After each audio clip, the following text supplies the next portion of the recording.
students, welcome back to the another session of photochemistry. In today's class, we are going to discuss about quantum yield or interpretation of Stark-Einstein's law of photochemical equivalence.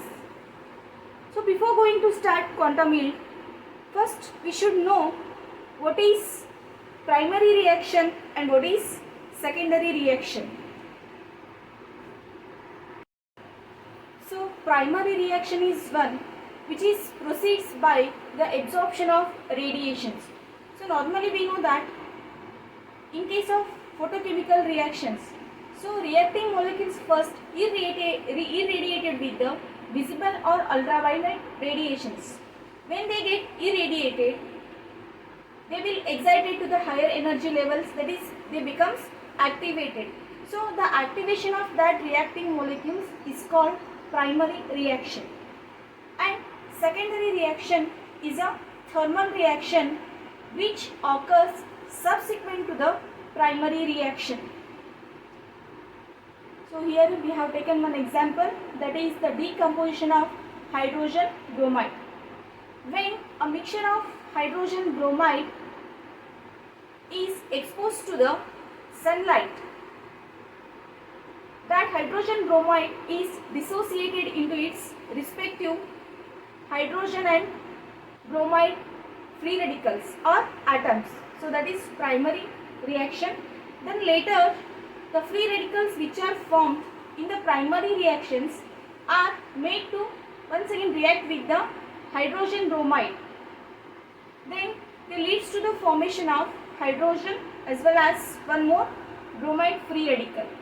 So in final step we can see that the bromide free radicals which are formed in the primary reaction, that are combined with the bromide free radicals which are formed in the secondary reaction to form the bromine molecule.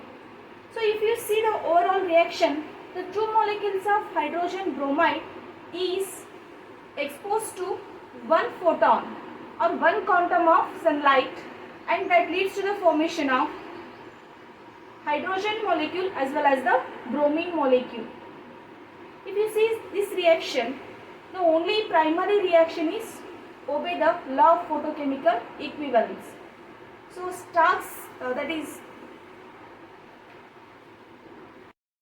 Stark-Einstein's law of photochemical equivalence says that molecule of reactant get activated by absorbing one photon of radiation.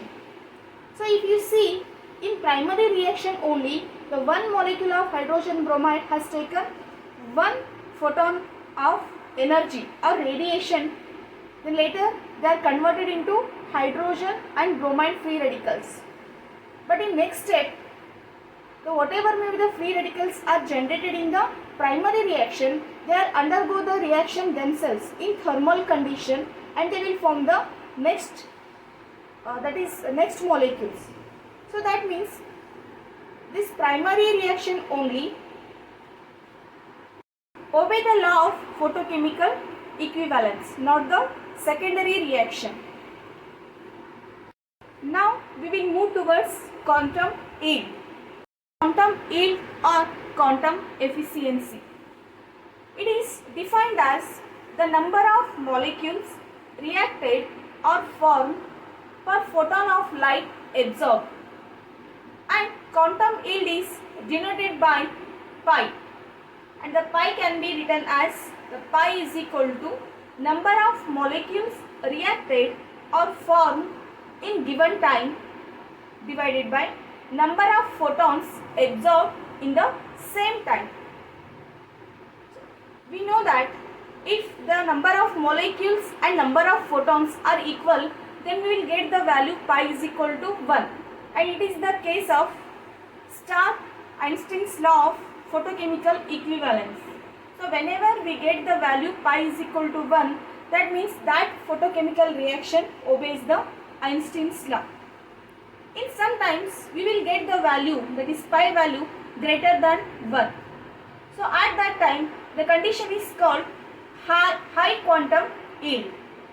So at that time we will get the high quantum yield for a particular photochemical reaction.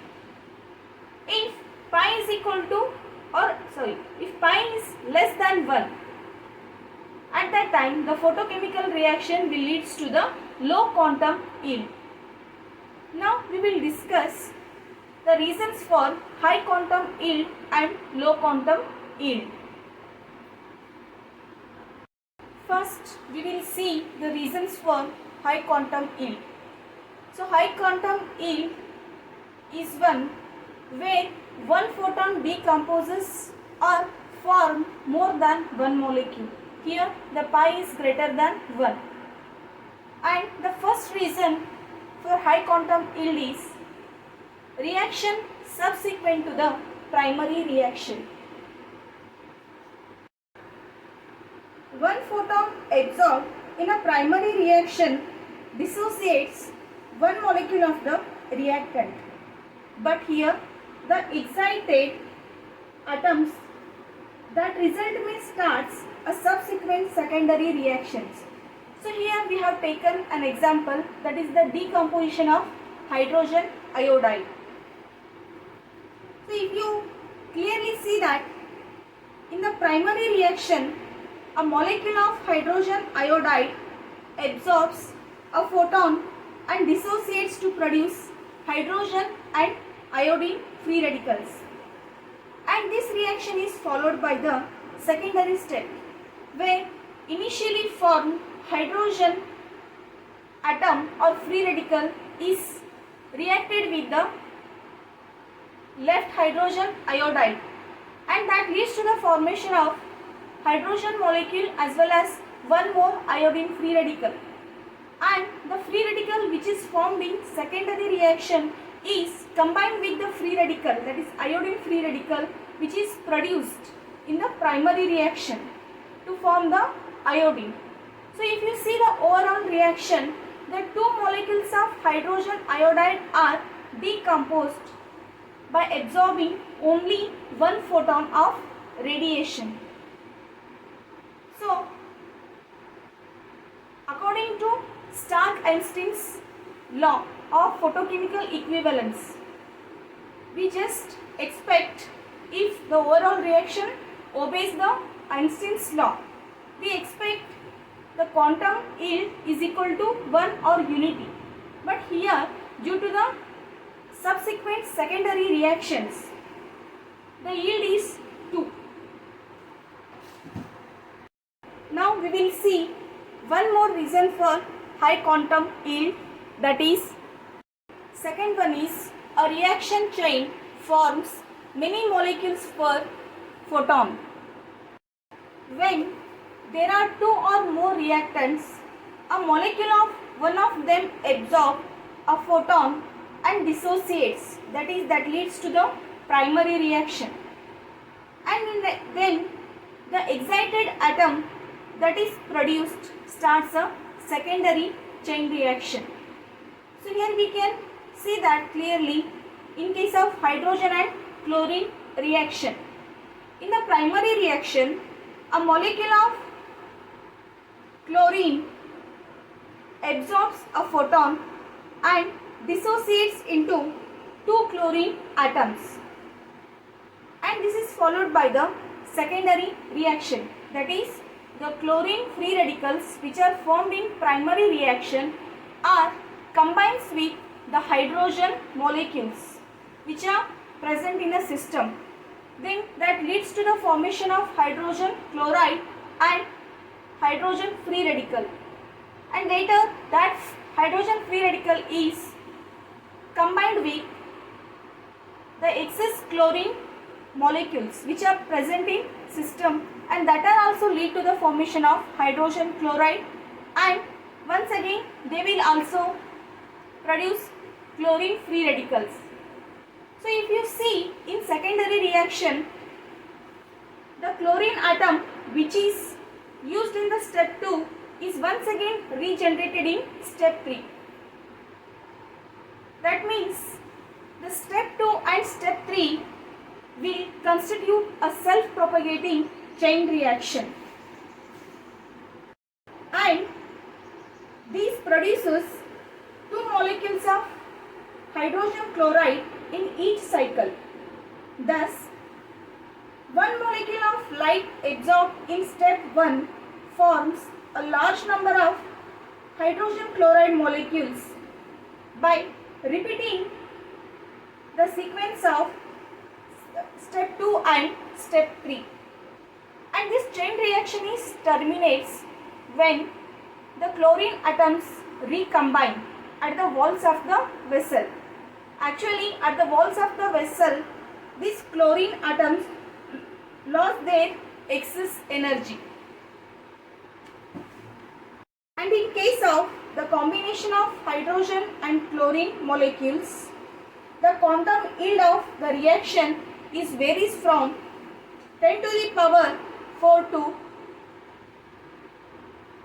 10 to the power 6.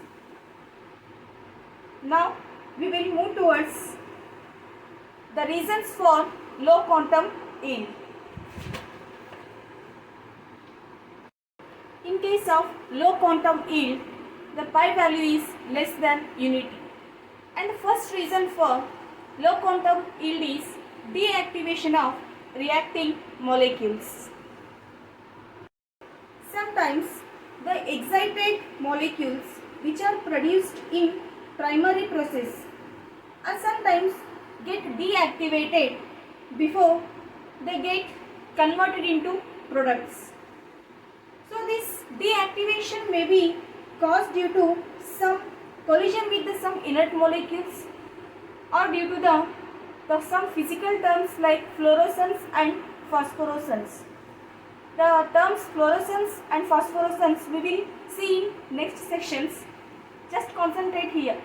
So initially the molecule called A has absorbed one photon of radiations and it get excited to the higher energy levels, that is the activation of the reacting molecule A has taken place.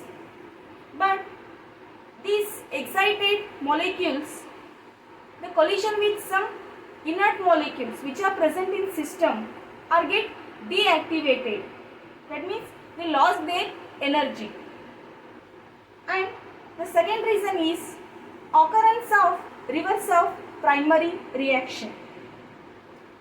So in these cases, the primary reaction generally yields a polymers, and the polymer which is formed is once again undergoes a thermal reaction and it will give the reactant molecules back.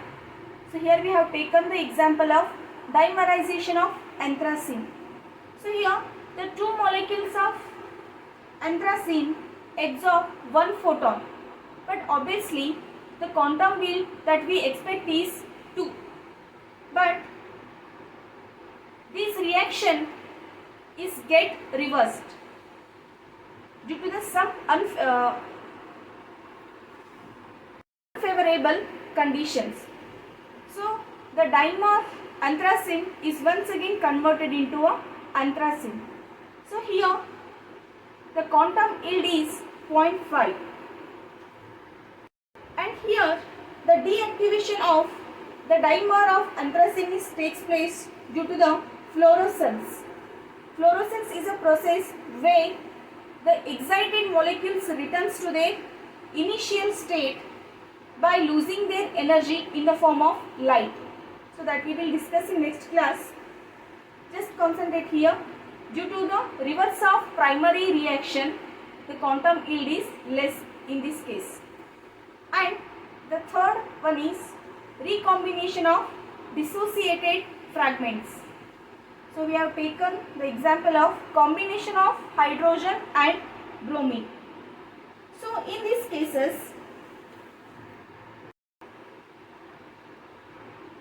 the primary reaction leads to the formation of some activated molecules, and that activated molecules combine with the another molecules to form the smaller fragments, and whatever may be the smaller fragments formed during the reaction, they once again recombine to give the original reactant molecule. So here we can see that in the primary reaction the bromine molecule absorbs one photon and that leads to the formation of two bromine atoms. And here the one of the bromine atoms react with the hydrogen molecule and that leads to the formation of hydrogen bromide and hydrogen free radical. And later that activated free radical of hydrogen is react with the bromine molecule and that leads to the formation of hydrogen bromide and bromide free radical. If you see in fourth reaction where the free radicals which are formed in the second and third steps are recombined here, that is hydrogen free radical is combined with the product hydrogen bromide and that leads to the formation of reactant molecule hydrogen as well as bromine free radical. And in fifth reaction the free radicals, that is bromine free radicals, combine with each other and they leads to the formation of initial reactant molecules. If you see for the reactions, the whatever may be the reacting molecules activated or get deactivated by recombining themselves. And in this case the reaction 2 is extremely slow and the reaction 3, 4 and 5 are completely depending upon the second reaction. So most of the bromine atoms produced in the primary process, there is a possibility of recombining of them and they will give back the bromine molecules. Therefore the hydrogen bromide molecules obtained per quantum is extremely very small. So in these cases the pi value is equal to 0.01.